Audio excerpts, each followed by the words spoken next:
Meus irmãos e as irmãs, é uma satisfação enorme revê-los através do estudo da Palavra de Deus. Eu gostaria, antes de nós iniciarmos esse estudo, de convidá-los para uma palavra de oração. Santo Deus, muito obrigado, Senhor, pelo teu cuidado, teu amor por nós, e tudo que tu tens proposto nas nossas vidas, que sempre está nos protegendo, nos guardando e nos guiando. Senhor, obrigado pelas mensagens que tu tens preparado ao longo de nossa existência, para que sustente a nossa fé através da tua santa e bendita palavra. Nos abençoe a estudarmos esse tema de hoje, que possamos compreender e ter condições de viver isso, Senhor, e de ensinar aqueles que nos servem. Prepare-nos para o teu reino. Te pedimos e agradecemos essas bênçãos em nome de Jesus. Amém. Reconciliação e esperança. Aquele que não conheceu o pecado, Deus o fez pecado por nós, para que nele fôssemos feitos justiça de Deus. Meus irmãos, eu diria que esse texto aqui, que nós estamos estudando, é um dos textos mais célebres e que revelou um mistério, revelou um segredo extraordinário, que foi levantado há 1500 anos antes de Cristo, aproximadamente, lá no deserto, quando houve aquela praga das serpentes, levantada no livro de Números, no capítulo 21, do verso 4 ao verso 9. Ali, quando Deus manda Moisés fazer uma serpente de metal, uma maldição, um pecado, quebrar de escultura, e colocar numa haste para que as pessoas, ao olhar para aquela serpente de metal, fosse curada da serpente de verdade que estava picando e matando o povo por uma praga que o povo provocou a ira de Deus. E Deus mandou o castigo. Porque Deus açoita e castiga todo aquele que toma por filho. E infelizmente a maioria das pessoas só ouvem pela dor, não ouvem por amor. Mas aí o X da questão. Deus, um ser santo e maravilhoso, dá uma ordem dessa estranhíssima, que estaria abrindo um precedente terrível, uma confusão na cabeça do povo sem precedentes.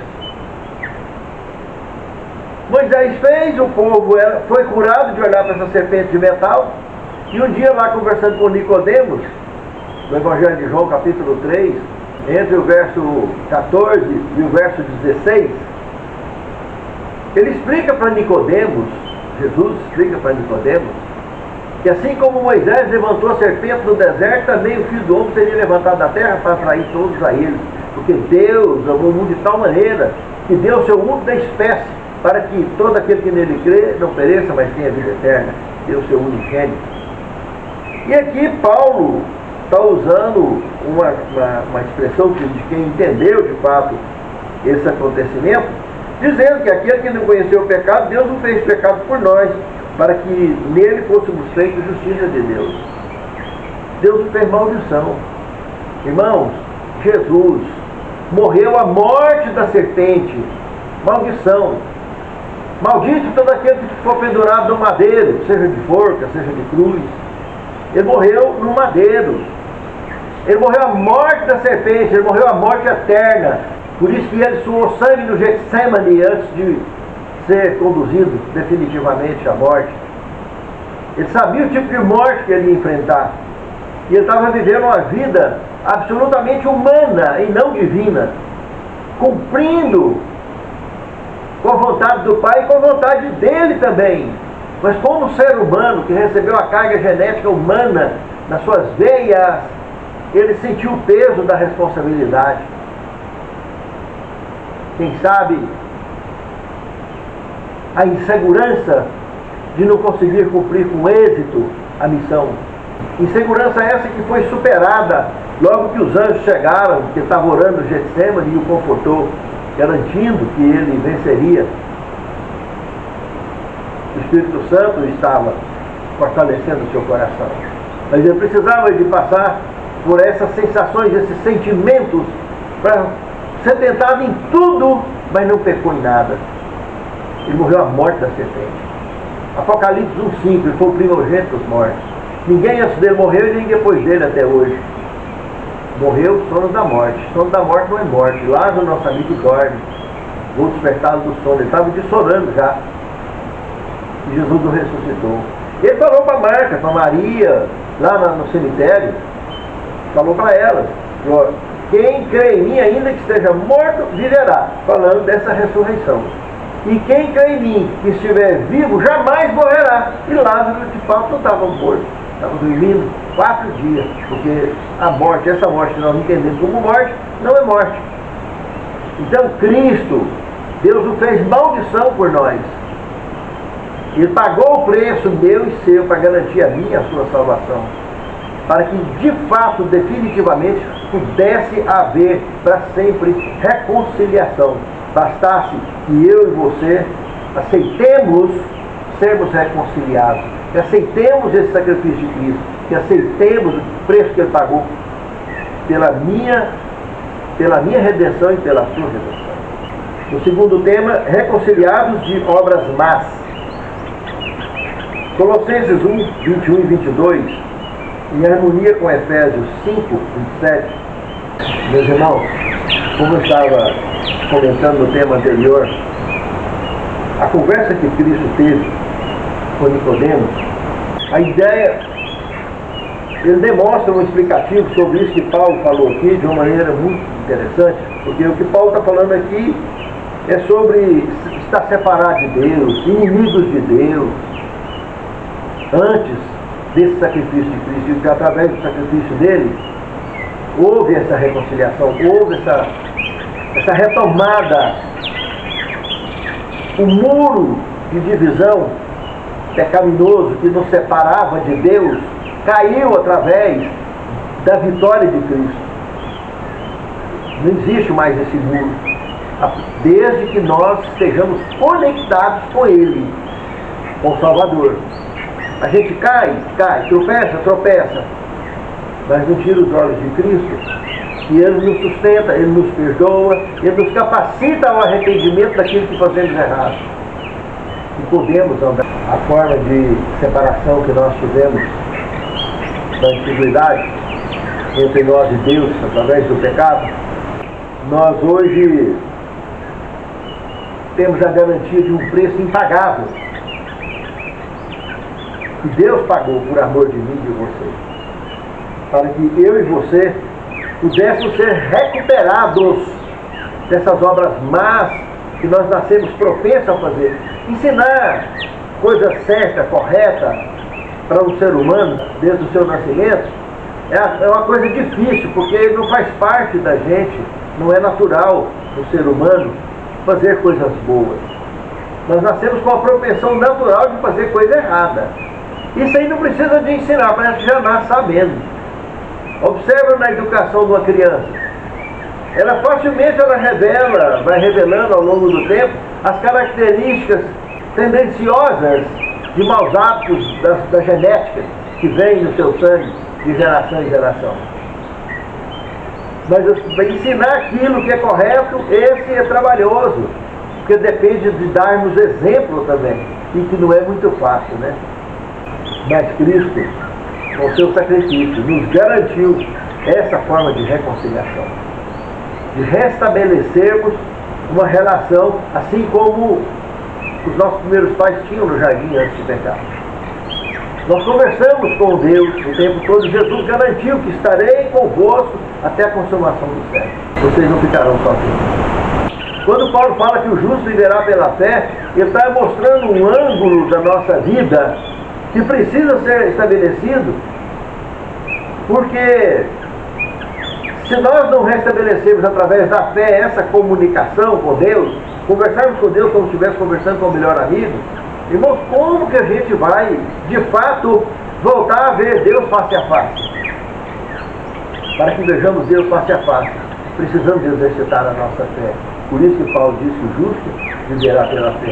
E aprendendo a viver pela fé, nós aprenderemos, nós estaremos nos preparando para vê-lo face a face muito breve. Pense nisso, amado irmão. Pense nisso, amado irmão. O terceiro tema, se permanecer na fé. Aí entra, olha só. Colossenses 1:23. Irmãos, aqui está mostrando um trecho que Paulo estava preocupado com medo dos colossenses se apostatarem, se desanimarem da fé. E a palavra alicerçados que ele comenta aí no seu contexto, de Colossenses 2:8, de 20 a 22, aponta para a necessidade de uma base sólida de fé e amor, fundamentada na palavra de Deus. Como temos também Mateus 7:25, Efésios 2:20 e 3:17. Permanecer na fé, estar firmes na fé, irmãos, é ter uma fé sólida. E para ter essa fé sólida, meus amados irmãos, precisamos estar com o coração e a mente aberta, para crescermos, para evoluirmos na fé.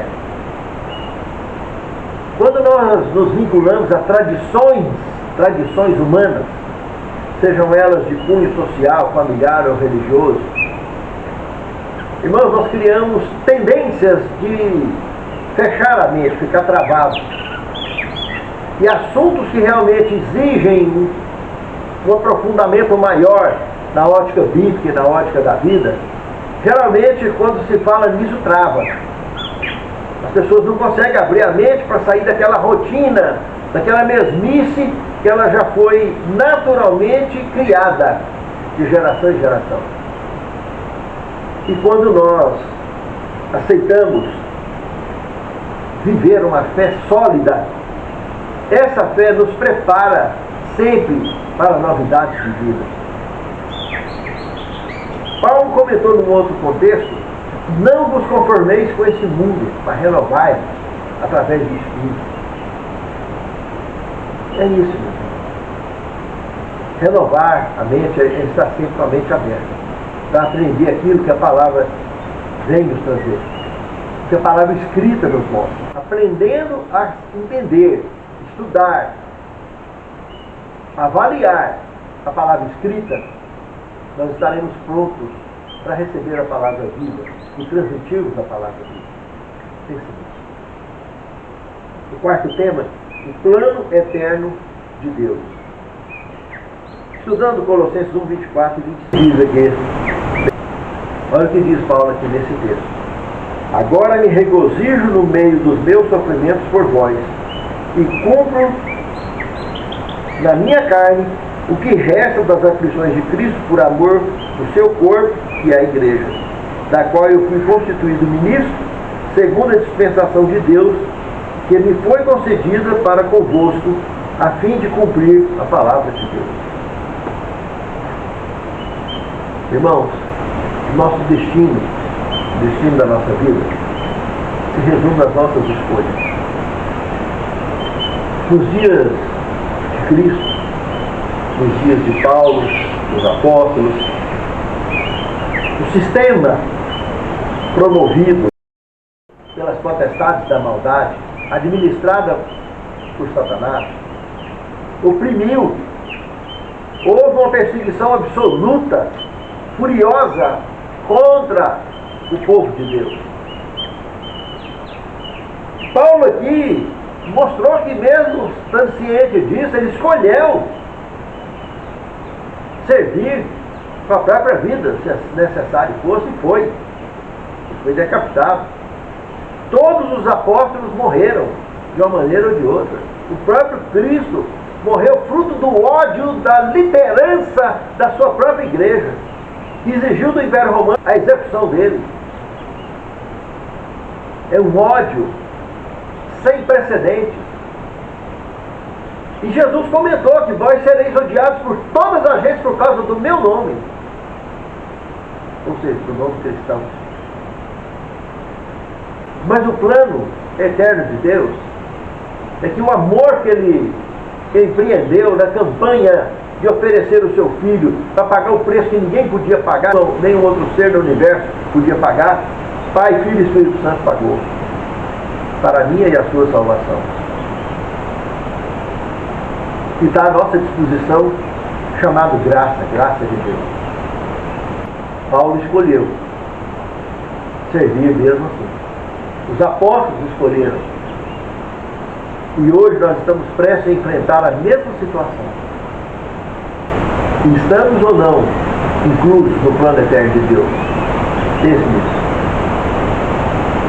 as nossas escolhas determinam o nosso destino. A nossa vida se resume em nossas escolhas. Quinto tema: o mistério de Deus é revelado. Analisando ainda Colossenses capítulo 1, versos 26 e 27, aqui nós temos um trecho do comentário da lição muito interessante, que diz: em outra ocasião, Paulo escreveu sobre o mistério do propósito eterno de Deus que ele havia predestinado para a nossa glória antes do princípio das eras. 1 Coríntios 2,7. Isso foi revelado a nós por meio do plano da salvação. Pedro, olha o que Pedro escreveu, irmão. Pedro descreveu essa verdade como algo de que as profecias havia previsto e que os anjos desejam contemplar. Esse plano estava estabelecido antes da fundação do mundo. Antes da fundação do mundo. 1 Pedro 1,20. E guardado em silêncio desde os tempos eternos. Romanos 16, 25. Foi plenamente revelado por meio da vida, morte e ressurreição de Cristo. 2 Coríntios 3, 14. Irmãos, a morte de Cristo, a morte eterna, foi algo tão extraordinário que Satanás sabia que a morte eterna é morte. E sabia também que ele ia morrer morte eterna. Naquele ato ali, porque a proposta antiga de resgate seria esse. A dúvida que ele tinha na cabeça foi esclarecida ali. Quando ele percebeu tudo que estava acontecendo ali. Irmãos, vocês lembram que os judeus foram pagar para Pilatos para colocar um selo de ferro, de aço, na sepultura, para garantir que Jesus não saísse da sepultura? 3 anos. Mas não adiantou nada. Porque ele morreu, essa morte, de fato, pagou o preço, num espetáculo absoluto diante de todo o universo, e ressuscitou. O lacre voou para um lado, a pedra saiu para o outro, e o anjo Gabriel chamou ele. Jesus, levanta seu pai de chão. E Jesus saiu. Saiu vitorioso. Retomou as suas características anteriores. A sua versão humana. Ou seja, ele retomou as suas características divinas e voltou a ser um ser plenamente divino. Um humano divinizado. E agora ele era o Deus homem. O único da espécie. Unigênito. O mistério de Deus foi revelado. Aquele lá da serpente, da antiguidade. O pecado representa tudo isso. Por isso que Deus mandou ele fazer mais escultura. Era uma representação do pecado. Era uma representação da maldição do pecado. E Deus mostrou que através daquela maldição, que representava nada mais nada menos do que a morte do Cordeiro de Deus que tira o pecado do mundo. E tirou de fato. Agora está na minha e nas suas mãos decidir se quer ou não receber o perdão e a salvação. É de graça.